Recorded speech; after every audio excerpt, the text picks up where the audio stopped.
Дети изучают английский язык 2 часа до обеда и 2 часа после обеда. Они выходят на лужайки, разговаривают, играются. В общем, в такой ненавязчивой форме поддается английский язык.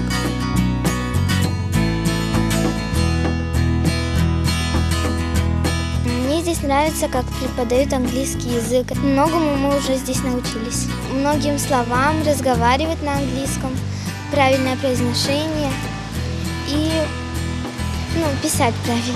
Я нашел больше друзей, и здесь хорошо преподают английский язык. Моя татарская учится в Голландии, и там я не понимаю по-голландски и буду говорить по-английски.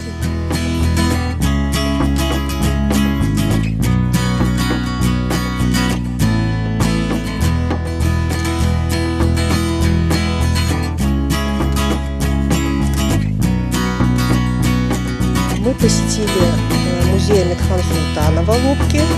Еще в наших планах поездка в Ласточкино гнездо, Ялта, Воронцовский дворец.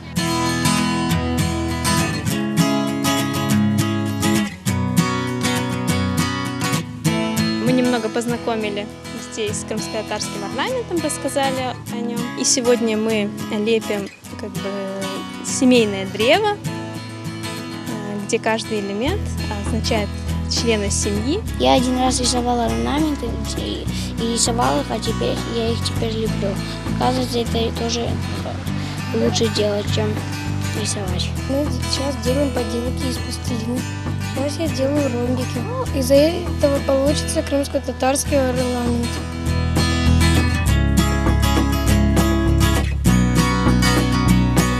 Может быть, в дальнейшем мы соберем группу детей, выедем в какой-нибудь другой приморский город, а может быть в Бахчисарай, может быть в Джанкой. Все будет зависеть от инициативы родителей. И, может быть, мы будем там углубленно изучать крымско-татарский язык.